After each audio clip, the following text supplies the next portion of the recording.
Welcome to Bridge Elections FAQ, a live discussion where we talk to you about the 2024 election. We want to answer your questions. I'm Isabel Lohman, the education reporter at Bridge, Michigan, a nonpartisan nonprofit news outlet. And today we have Capitol reporters Lauren Gibbons and Simon Schuster here with us. If you have a question for our reporters, you can drop it in the chat and we will get to those later in the discussion. We are recording this event and you will be able to see a recap at our website, bridgemi.com. Let's get started. Kamala Harris's campaign for president is barely a week old. What has this candidacy meant for Michigan? Yeah, so obviously, I think broadly speaking, this has been a huge change in the narrative of this election. Democrats are way more energized than they were just a couple of weeks ago. And Republicans find themselves finally, and surprisingly, more of a defensive position when, just a couple of weeks prior, they were feeling pretty triumphant, especially in Trump's most recent rally in Grand Rapids. At the same time, there's sort of a hustle going on right now as Democrats try to prepare for their own August convention. And they're trying to make sure that, this is just a coronation for Kamala Harris, who is all lined up to become the Democratic nominee. Michigan Democrats got together and chose to almost unanimously, I should say, nominate her in a recent call. At the same time, there was two delegates from Uncommitted who chose not to get behind Harris, and they were sort of yelled at in the meeting, prompting an email from the chair being like, hey, let's not attack one another, that no disrespect is going to be okay. But right now, polling is really close in this race. They remain statistically tied in this election. The most recent polling that we've seen shows. And so this is a complete pivot, I think, towards a different trajectory that this election can see. Things have really tightened up. We had a reader question about polling. Simon, anything additional you can share on that front? Yeah, so I mean, the most recent polls that we see, one from the Detroit News that was at the end of last week, show that they're nearly split. They're statistically tied, 41.6% for Kamala Harris and 41.3% as to their polling for Trump. Now, the important thing to note is that these have statistical margins of error, usually around plus minus 4% with these sort of polls. And that means that their real level of support could be anywhere from 37 to 45%. And so as a result, there could be a significant gap between these two candidates, but because of statistical vagaries, we don't really know for sure. And it's going to be interesting to see as more polling comes out, what sort of trajectory we see these candidates are on. And so, yeah, it's going to be interesting to see if we have some more robust polling with a narrower margins of error, if we can get closer to where these levels of support are actually at. One reader asked if Harris's candidacy is affecting the races to replace Michigan's congressional delegation. Yeah. Sorry, go ahead. Sorry. Yeah, I think that is something that at the top of the ticket is always going to impact down ballot races. Certainly there are going to be candidates that are, exceptional or have a really good relationship with voters, but trends have shown us for a long, long time that the top of the ticket, the presidency, is going to impact these down ballot races. One analyst recently told me, how many people do you expect are going to vote for Trump and then vote for Slotkin? Probably not that many. That's the way that he described it to me, and I thought it was a pretty good analogy. So I think it does have a pretty big impact one way or the other. Michigan's a battleground state. We're going to see a lot of competition here, both in the U.S. Senate race, but also in some of these other competitive congressional races. The 8th to replace outgoing Congressman Dan Kildee, the 7th where there's a pretty tight race between Curtis Hertel and Tom Barrett over in West Michigan as well, with Hillary Scholten defending her Grand Rapids-based seat. It's going to be really interesting. And the fact that it is a tie at the top means that a lot of these very competitive races will also hinge on what people think of the president. You just mentioned Elissa Slotkin. We had a reader ask about that race. What can you share on that, Lauren? Yeah, I think in the primary cycle, we are seeing Elissa Slotkin as the front runner against her challenger, Hill Harper, who's a Detroit actor. On the Republican side, Mike Rogers is the front runner. in a 4-way primary race, most recently 3-way, because one of the candidates suspended his campaign and endorsed Rogers, Sandy Pensler. So I think it will be a lot more competitive at the general election level. Right now, everything we're seeing from the polling to just the general trajectory of the race shows it'll probably be a Slotkin-Rogers matchup. Okay, so you just said it's probably going to be a Slotkin-Rogers matchup. Or matchup, excuse me, not the same thing. One reader asked if we're expecting any sort of upsets in the US Senate primaries. It would be pretty unlikely. I think, as I mentioned, it's a toss-up in the general election. A lot of it depends on, what happens at the top of the ticket, and trends, how they're playing among general election voters.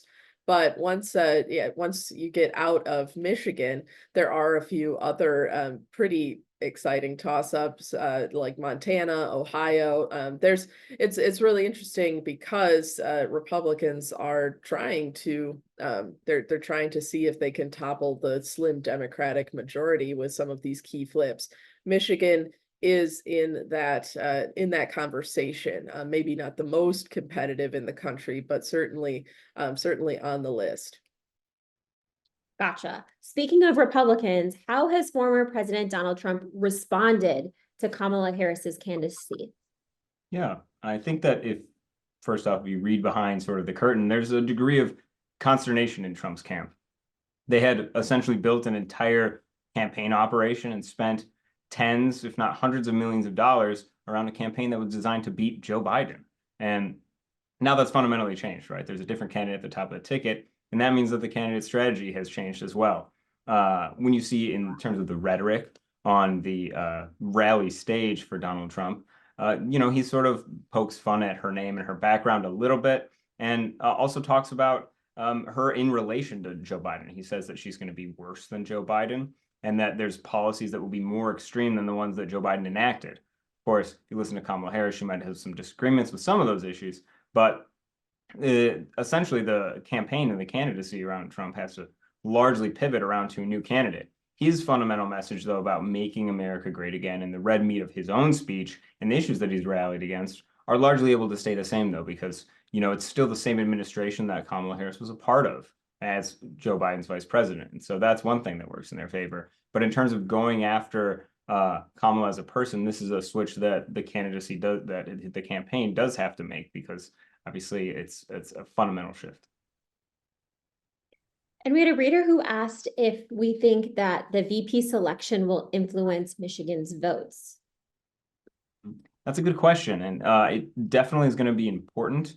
I think that that's one question that the campaign itself is wrestling with, is whether they want to have a vice presidential candidate who can appeal to some of these swing state voters in states like Michigan, Wisconsin, and Pennsylvania, or on the other hand, if they can get somebody who can drive turnout among groups of voters that might be a little bit demotivated by some of the policies that they seen coming out of the Biden administration in issues like the Gaza conflict. In other words, going in a more progressive direction.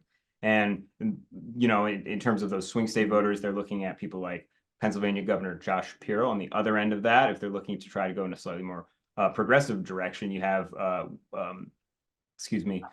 Minnesota Governor Tony Evers. And so part of the difficulty there is being able to thread that needle, and that's something that I think that they're definitely dealing with. Do you have any sense of when that announcement's going to come down, Simon?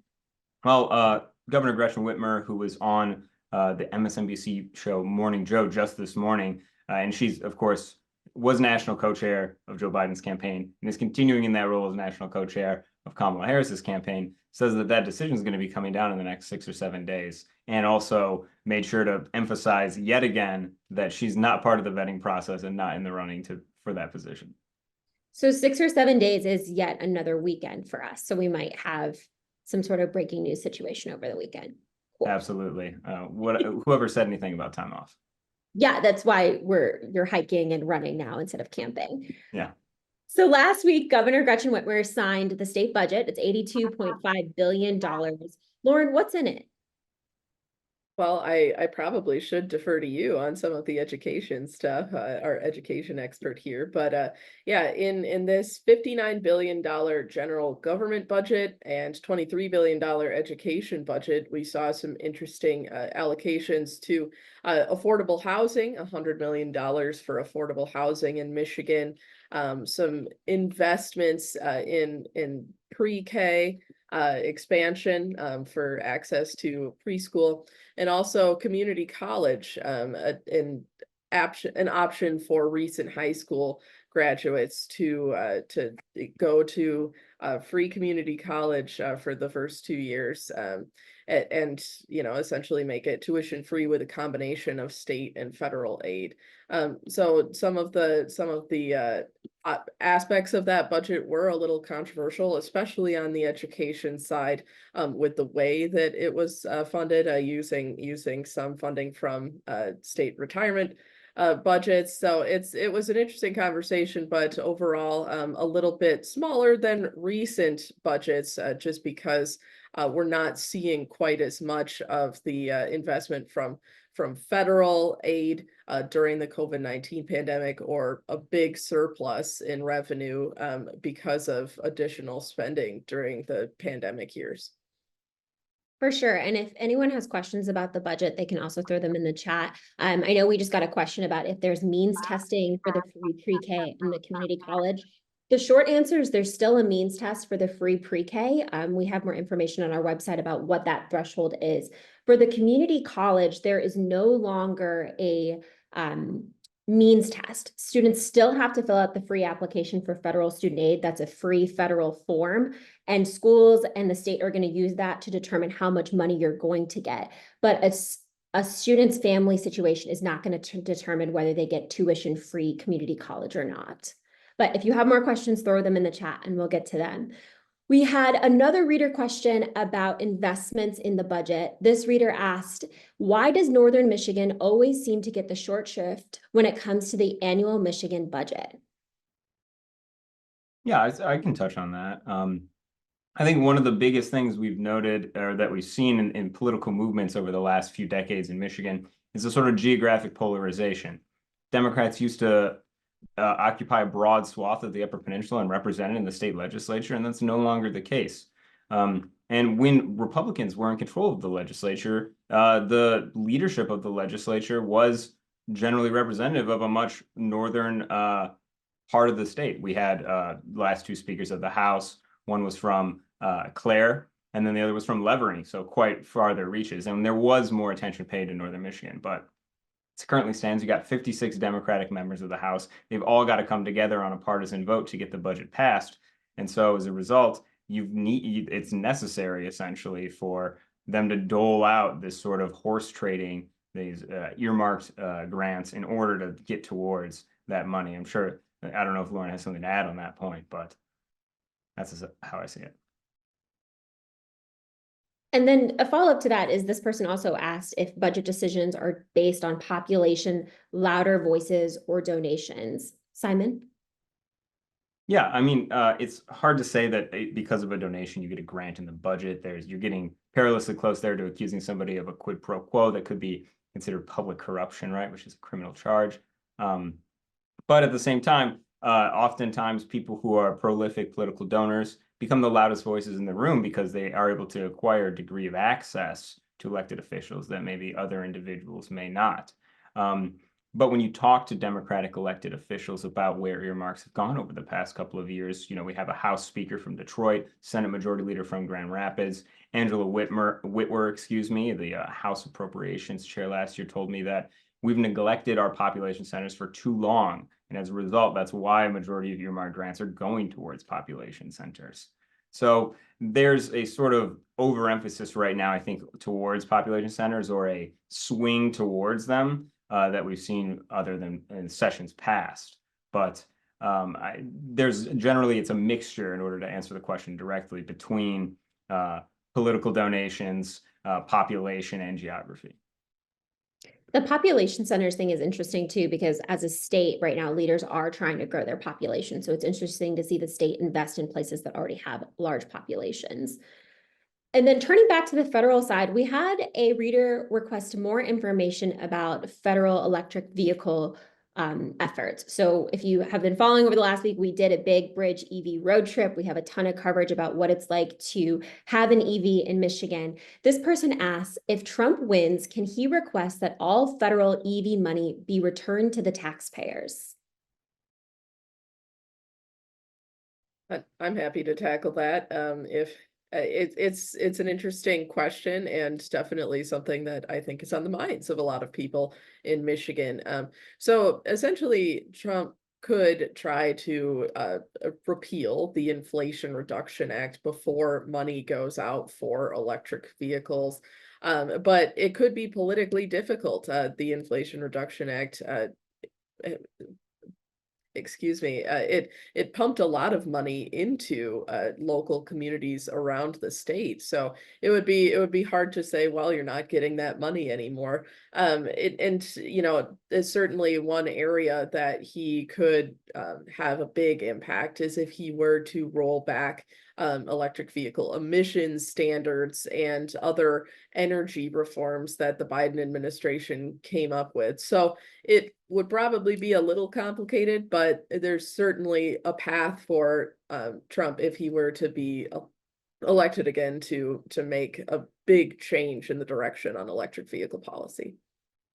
That's good If to I could know. add on just a little bit to that too. I mean, Congress also holds on to the purse strings, and so money that's already spent, like a federal income tax rebate that you receive for electric vehicles, once people receive that, it's going to be really hard for the federal government to claw that back. But at the same time, as Lauren noted, if something's written into statute and the money hasn't been spent yet, working with Congress, if the Congress is willing to go along with him, then there would be a possibility to sort of undo some of that planned spending, because things like the Inflation Reduction Act are programs that take place over many years. It's not something where all the money is going out all at once. And so they would have to sort of stop that in its tracks rather than for the money that's already been spent, I think that's where things become a lot more difficult. Good to know. So in this episode, we've answered your questions about the budget, about the federal races. We want to continue to answer your questions. So if you have more questions, please submit them on our website at bridgemi.com. We're so grateful that you spent part of your Monday with us. We're committed to making Michigan a better place through our nonprofit journalism.